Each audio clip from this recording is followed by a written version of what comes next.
그리스도의 몸된 교회의 조직이라는 제목으로 말씀 전하겠습니다. 그리스도의 몸된 교회의 조직이라는 제목으로 말씀을 전하겠습니다. 지금까지의 이야기를 조금 돌아보면 하나님의 역사로 인하여서 이 제자들이 많아졌습니다. 공동체가 커졌습니다. 교회가 확장이 된 것이죠. 그래서 오늘 말씀의 이제 시작이 그렇게 시작을 하고 있습니다. 6장 1절에 그때에 제자가 더 많아졌는데 라고 시작을 하고 있고요. 그리고 끝나는 말씀 7절 말씀에 보면 제자의 수가 더 심히 많아지고 7절 말씀에 그렇게 나와 있습니다. 그래서 이 교회의 상황이 제자의 수가 더 많아졌다는 것을 알 수가 있습니다. 공동체가 커진 것이죠. 교회가 이제 확장이 된 것인데요. 이전에 이 가말리엘이라는 존경받는 이 지도자가 있었습니다. 그 사람이 하나님의 이 섭리를 오용해서 말을 했습니다. 최고 의결 기관이라고 할 수 있는 그 산헤드린 공회에서 그는 바른 판단을 내렸어야 하는데 하나님의 섭리를 자신이 피해가기 위해서 오용하는 그런 태도를 보였습니다. 마땅히 하나님의 말씀으로 진행되는 이 공회에서 바른 판단을 내렸어야 했습니다. 예 혹은 아니요라고 했어야 했습니다. 그런데 이 책임을 지지 않으려는 태도를 가지고 모호한 태도를 이렇게 보였던 것이죠. 그래서 이 복음이 그들에게 선명하게 제시되었음에도 불구하고 이 일이 사람으로부터 났으면 무너질 것이다. 그러나 하나님으로부터 났으면 무너뜨릴 수 없을 것이다 라고 말하면서 이런 좀 오묘한 태도를 취하게 됩니다. 그래서 이들은 오히려 예수의 복음을 받아들일 그런 기회를 잃게 되고 오히려 그들의 정당성을 갖추고 사도들을 이렇게 풀어주는 일들이 일어나게 되었습니다. 근데 놀랍게도 이 가말리엘의 이러한 말이 어떤 오늘 말씀의 시작과 끝에는 마치 예언적인 말인 것처럼 이것조차 사용하셔서 하나님께서 드러내시는 것 같습니다. 만약 사람으로부터 말미암았으면은 이 일은 무너질 것이다. 근데 하나님으로부터 났으면 무너뜨릴 수 없을 것이다 라는 피해가려는 복음을 수용하지 않으려는 그의 말이 놀랍게도 하나님으로부터 났다는 것을 증명하는 그런 말이 됐던 것이죠. 6장 1절과 7절에 하나님으로부터 났기 때문에 흥왕하여지는 것입니다. 제자의 수가 점점 많아지는 것이죠. 앞선 말씀 이제 5장 28절에 보시면 이르되 우리가 이 이름으로 사람을 가르치지 말라고 엄금하였으되 너희가 너희 가르침을 예루살렘에 가득하게 하니. 그러니까 지금 이 6장에 있는 이 교회의 상황은 하나님의 말씀이 왕성하고 예수 그리스도의 이름이 이 예루살렘에 가득하게 된 상황입니다. 제자들은 점점 더 많아지고 있고요. 그 종교 지도자들의 방해에도 불구하고 점점 더 이렇게 왕성해지고 있습니다. 교회가 이렇게 커지는 것이죠. 숫자도 많아지고 제자들의 수가 많아지는 그런 상황이 생기게 되었습니다.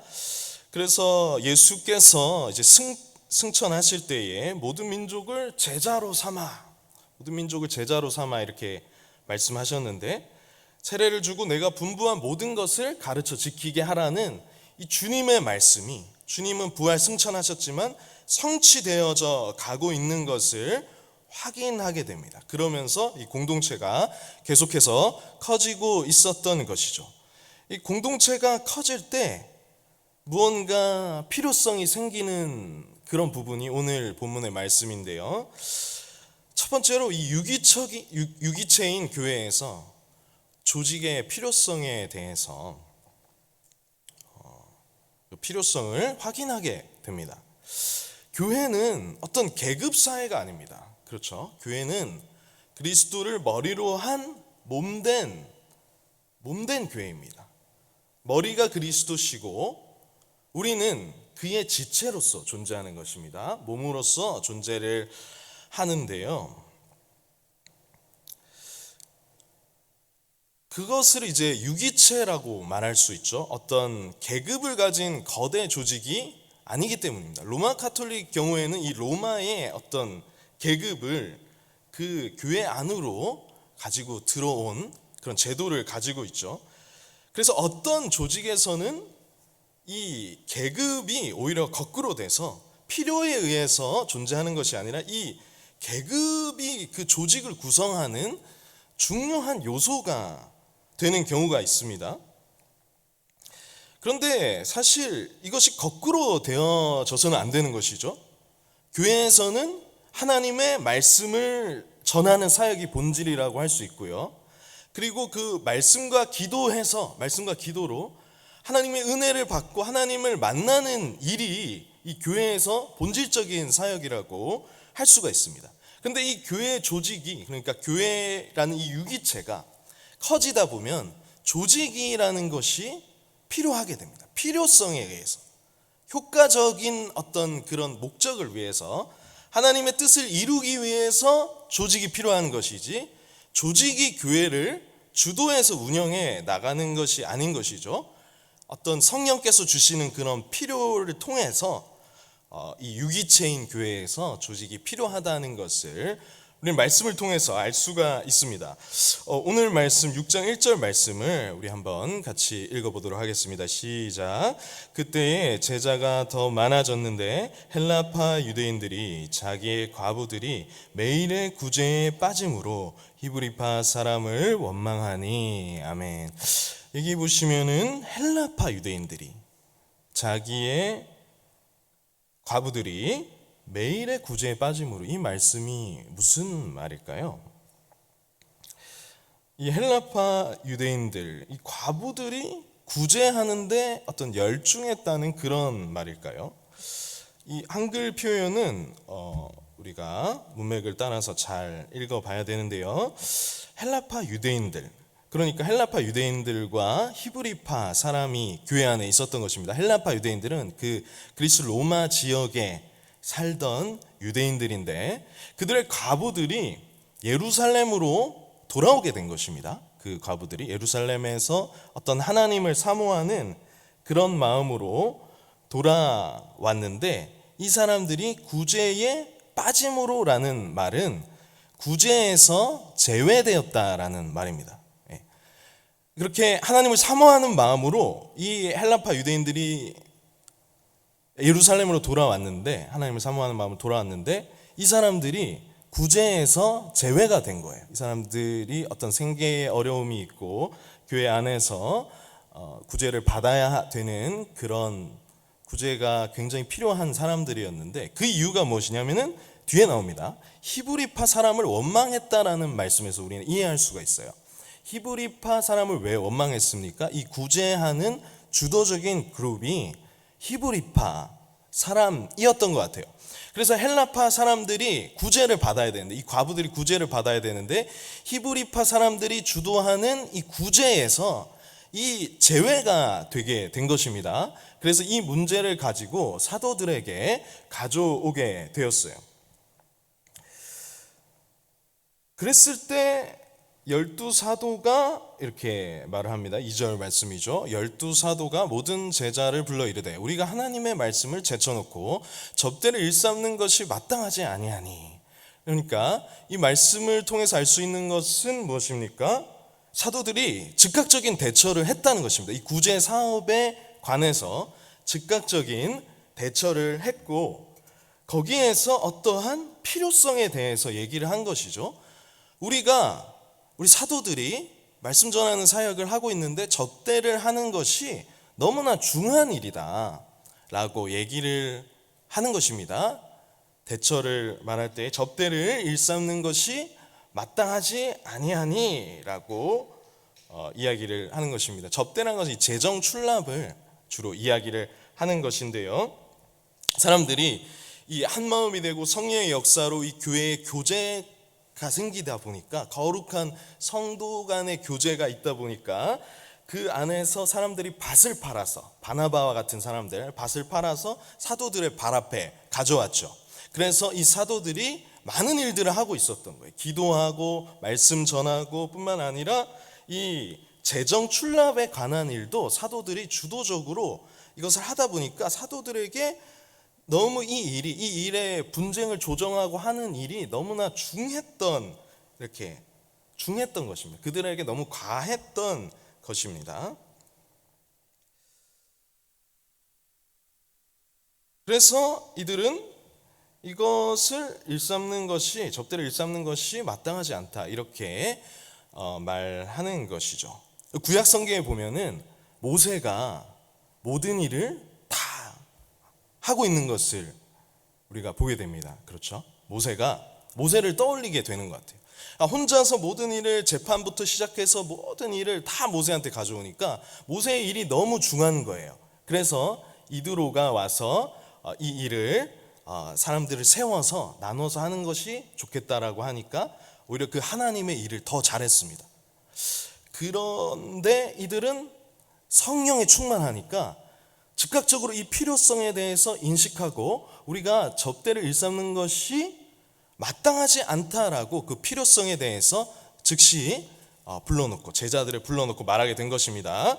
그렇다면 어떻게 해야 되는가? 교회는 이 복음을 효과적으로 전하는데 집중을 해야 됩니다. 유기체인 교회는 조직을 통해서, 오히려 이게 거꾸로 되면 안 되지만 조직을 통해서 복음을 효과적으로 전하는데 집중해야 되는 것이죠. 6장 2절 말씀에 보시면은 그 이유가 있습니다. 우리가 읽으신 말씀인데요. 우리가 하나님의 말씀을 제쳐놓고 접대를 일삼는 것이 마땅하지 않다. 왜냐하면 하나님의 말씀이 올바로 전해지는 것이 교회에서 가장 중요한 사역입니다. 그런데 그 사역에 방해를 받을 정도로 이 접대의 일이 커졌던 거예요.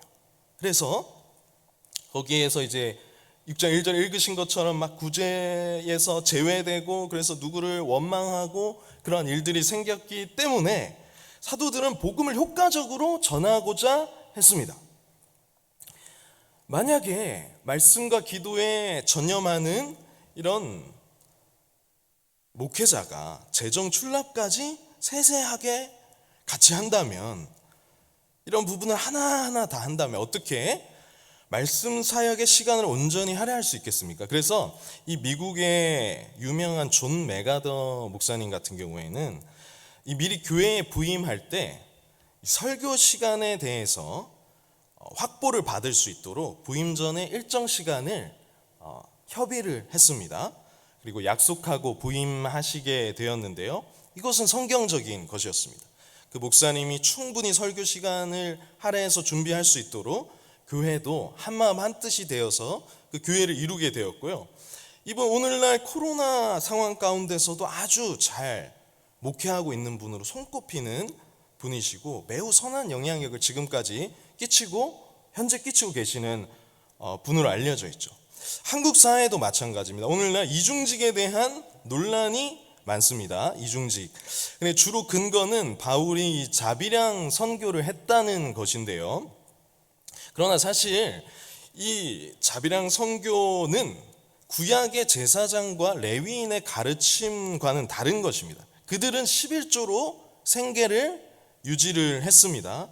복음서도 마찬가지입니다. 복음서도 말씀 전하는 말씀 전하는 분에게 교회에 지원을 받도록 해서 교회에서 그분을 이제 모시고 말씀을 전할 수 있도록, 거기에 전념할 수 있도록 해서 교회를 이렇게 11조로 생계를 유지할 수 있도록 그렇게 하는 것입니다. 그래야 효과적이고 수월한 것이죠. 목사님들이 주로 일을 하게 된다면 어떤 일을 하게 되겠습니까? 택시 운전, 대리 운전, 주로 이렇게 공사판 일이든지 나가서 일주일 동안 일을 하고 말씀을 이렇게 잘 전할 수 있겠습니까? 어려운 것이죠. 효과적이지 않은 것이죠. 저도 이제 굴삭기 운전면허가 있습니다만은 그렇게 일주일 내내 그렇게 하다가 좋은 설교를 할 수 있겠습니까? 그렇지 않죠. 목회의 직은 전문직입니다. 자기 몸 간수하기도 힘든데 좋은 설교가 이렇게 나올 수 있겠습니까? 그래서 교회에서 생활에 대한 보장을 하는 것이죠. 그렇다면 이제 바울은 왜 자비량 선교를 했을까요? 여기 잠깐 이 말씀이 우리가 이어서 나중에 보게 될 텐데요. 사도행전 이제 17장에 가면은 관련된 이제 내용이 나오게 됩니다. 데살로니가 지역에서 이 바울이 복음을 전할 때 그 당시에는 이 소피스트들이 있었어요. 그리스 로마 사회에서 이 소피스트들은 이 말로 사기를 쳐서 돈을 뜯어 먹었습니다. 그래서 바울은 자기를 그 소피스트의 일종으로 보여지지 않기 위해서 특수한 상황 가운데서 자비량 선교를 했던 것입니다. 그들이 교회의 지원을 받아서 그가 교회의 지원을 받아서 말씀을 전하게 되면은 그가 전하는 말이 마치 그 말쟁이처럼 오해가 될까봐, 그 말로 돈을 뜯어먹는 그런 사기를 치는 소피스트처럼 오해를 받을까봐 인슐라에서 일하면서 자비량으로 생계를 유지했던 것입니다. 목적이 무엇이죠? 복음을 효과적으로 전하기 위한 목적을 가지고 그렇게 했던 것입니다. 그 당시에 이제 소피스트들은 어떻게 생활을 했냐면요, 사회 풍토에 따라서 돈을 벌기 위해서 말을 전한다면은 심판에 대해서 전할 수가 없는 것이죠. 그 사람에 대해서 아부나 아첨이나 간사한 말을 했던 것입니다. 돈을 벌어야 되니까요. 그런데 바울은 그것이 목적이 아니라 예수 그리스도의 복음을 전하기 위해서 복음을 정직하게 전하는 것이 훼손되지 않기 위해서 갖은 애를 썼던 것입니다. 그렇다면 이 여러 가지 교훈을 우리가 종합해 봤을 때 알 수 있는 것은 무엇입니까? 교회는, 유기처인 교회는 조직을 세워서 복음을 효과적으로 전하는 데 집중해야 한다는 것이죠. 그것을 통해서 목회자가 생계에 걱정을 하지 않고 그렇게 말씀 준비에 전념할 수 있도록 돕는 것은 교회에 있어서 매우 중요한 일입니다. 마찬가지로 오늘 말씀에 있어서 이 사도들이 말씀과 기도를 전념해야 되는데 재정 출납까지, 그러니까 헬라파 히브리파 사람들의 이 분쟁 조정까지 세심하게 이들 원래 했던 것 같아요. 그게 마땅하지 않다는 것이죠. 그래서 하나님의 말씀을 제쳐두는 일을 막아야 한다라고 말하는 것입니다. 하나님의 말씀이 온전히 선포되는 것이 교회에서 중요한 일이기 때문에 교회는 조직을 통해서 복음을 효과적으로 전하는데 집중했던 것입니다. 그래서 중요한 것은 무엇입니까? 복음을 어떻게 하면 효과적으로 전할 수 있는가? 조직이 왜 있는가? 교회에서, 유기체인 교회에서 우리는 다 그리스도를 머리로 한 몸된 이 지체들인데 조직이 왜 있는가? 복음을 효과적으로 전하기 위해서 있는 것이죠. 목회자가, 사도들이 재정 출납까지 다 맡아서 하면은 그것이 복음 전파에 효과적이지 않고 너무 과중했던 것입니다. 그래서 12사도가 모든 제자를 불러 이르되 우리가 하나님의 말씀을 제쳐놓고 접대를 일삼는 것이 마땅하지 아니하니라고 이렇게 말했던 것입니다. 자, 그렇다면은 그 조직원들을 누구를 세워야 하는가 하는 문제에 봉착하게 됩니다. 자, 우리 조직원으로, 교회 조직원으로 성령과 지혜가 충만하여 칭찬받는 사람을 세워야 한다라고 말씀하고 있습니다. 3절 말씀입니다. 우리 같이 한번 읽어보시죠. 형제들아, 너희 가운데서 성령과 지혜가 충만하여 칭찬받는 사람 7을 택하라. 우리가 이 일을 그들에게 맡기고. 아멘. 자, 오늘날 한국 교회는 무언가 이 순서를 많이 바꾸죠. 그러니까 무언가 이제 일을 맡기게 되면 책임감이 생기기 때문에 일을 먼저 맡기고 열심히 하게 되는 그런 식이 많은데요. 이것의 폐해가 참 많습니다. 먼저 맡기고, 그러니까 먼저 이제 그 사람 검증하고 그러다기보다는 일단은 먼저 이제 일을 맡겨서 감투를 줘서 책임감을 느끼도록 하는 방법들을 많이 사용하기도 합니다. 그럼 폐해가 많은 것이죠. 그렇게 되었을 때 그 부담을 이제 교회가 나중에 오롯이 같이 감당을 해야 되는데요. 우리는 이 말씀을 통해서 성경대로 사람을 세우는데 유념해야 됩니다. 우리의 생각을 항상 말씀에 복종시키기 위해서 애써야 하는 것이죠. 오늘 말씀에서 어떻게 나와 있습니까? 특히 재정에 있어서는 성령과 지혜가 충만해야 된다라고 말하고 있습니다. 성령과 지혜가. 오늘 하나만 말하지 않죠. 저 사람은 정말 성령 충만한 것 같은데 조금 지혜가 없는 것 같아. 좀 부족한 것 같아. 또는 저분은 이렇게 성령 충만한 것 같지는 않은데 참 지혜가 있어 라고 우리가 생각할 수가 있습니다. 그래서 오늘 성경 말씀에는 이것이 따로 나오지 않는 것입니다. 성령과 지혜가 충만한 사람, 이것이 같이 묶어서 나오는 것이죠. 성령과 지혜가 충만해야 된다. 세상에서 이 회계일을 전문적으로 한다고 해서 그분을 집사로 세우면은 어떻게 되겠습니까? 그것은 그분에게도 참 좋지 않은 것이죠. 이 성령 충만하지 않은 사람에게서 세상 논리를 벗어난다는 것은 매우 어려운 일입니다. 그러면 어떻게 되겠습니까? 이 성령에 충만해서 주의 일을 감당해야 되는데 이 세상 논리를 포기하지 못한다면은 교회가 이 공동체가 유기체인 공동체가 큰 어려움을 겪게 됩니다. 그래서 세상적인 방식이 아니라 철저하게 하나님 나라의 방식을 따를 수 있는가? 하나님의 통치를 받게 할 수 있는가? 이 교회의 필요에 의해서. 그러기 위해서 중요한 것은 성령과 지혜가 충만한 사람이어야 한다는 것입니다. 특별히 오늘 부분은 재정 관련돼서 재정 출납에 관한 부분이죠. 그래서 이렇게 말씀드렸습니다마는 그 일을 직업적으로 능숙하게 가진 사람은 일부분 도움이 될지도 모릅니다.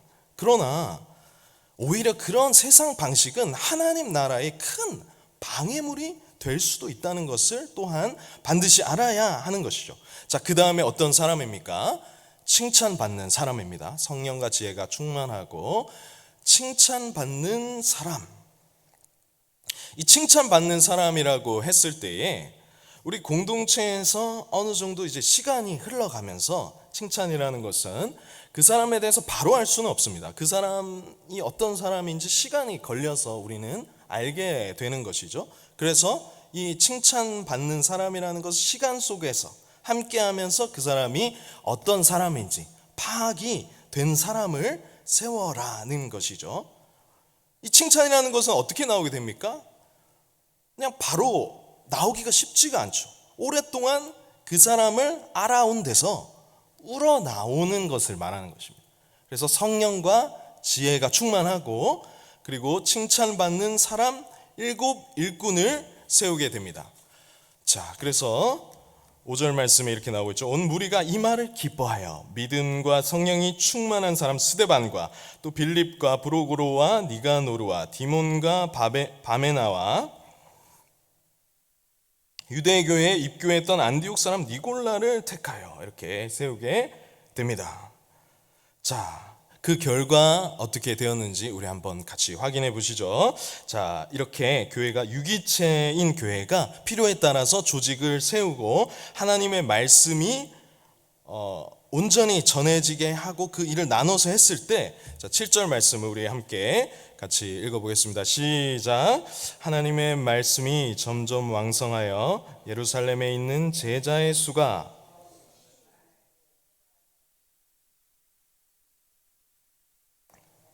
아멘. 이 일을 통해서 하나님의 말씀이 왕성해졌다라고 말합니다. 제자의 수가 심히 많아졌다라고 말합니다. 가말리엘은 말했습니다. 이 도가 사람의 소행이냐 하나님으로부터 난 것이냐, 드다나 갈릴리의 유다처럼 흩어져 없어지는 것이 아니라 이 죽고 부활하신 예수의 이름이 예루살렘에 가득하게 되었고 누구도 제어할 수 없을 정도로 이 제사장의 무리도 이 도에 복종하게 되었습니다. 결론의 말씀 드리겠습니다. 교회는 유기체입니다. 교회는 조직으로 움직이는 곳이 아닙니다. 그러나 말씀 사역, 복음 사역을 더욱 효과적으로 하기 위해서 조직이 필요한 것입니다. 이 조직의 필요성에 대해서 우리가 조직이 왜 필요한지, 교회 속에서 이 하나님의 복음을 효과적으로 전하기 위해서 필요하다. 그러면 이 조직을 통해서 어떻게 해야 되냐? 이 조직을 통해서 무언가 감투를 쓰고 무언가 이거를 통해서 계급을 만들고 그것을 위해서 필요한 것이냐? 그렇지 않다. 그 조직을 통해서 복음 전파가 효과적으로 될 수 있도록 교회는 애써야 한다는 것이죠. 그러기 위해서 일꾼을 세울 때, 특히 재정출납과 같은 구제 일에서 이제 사람을 세울 때에, 돈 관련해서 사람을 세울 때에 성령과 지혜가 충만한 사람, 칭찬받는 사람을 세워서 복음 전파가 효과적으로 되도록 해야 합니다. 그럴 때 어떤 일이 일어나는 것입니까? 이 말씀이 왕성하여 제자의 수가 많아지고 이 도에 복종하는 하나님의 역사를 보게 되는 것입니다. 할렐루야. 우리 함께 기도하시도록 하겠습니다. 함께 기도하실 때 첫 번째로 그리스도의 몸된 교회가 조직을 통해서, 유기체지만 그리스도를 머리로 하고 우리는 다 그의 몸된 유기체지만 이 조직을 세워서 복음을 효과적으로 전하는데 집중하게 하소서. 우리 목적은 무엇입니까? 계급을 세우는 것이 아니죠. 복음을 효과적으로 전하는 것입니다. 두 번째로 그 사람은 누가 세워졌습니까? 성령과 지혜가 충만하여 칭찬받는 사람을 통하여 복음이 효과적으로 전해지고, 우리가 그런 사람인지 돌아봅시다. 성령과 지혜가 충만하며 칭찬받는 사람인가? 또 그런 사람을 교회에서 세우기를 원하는가? 이를 통해 하나님의 말씀이 왕성하고 구원의 역사가 더해지게 하소서. 우리 함께 주님께 간절히 기도드리도록 하겠습니다.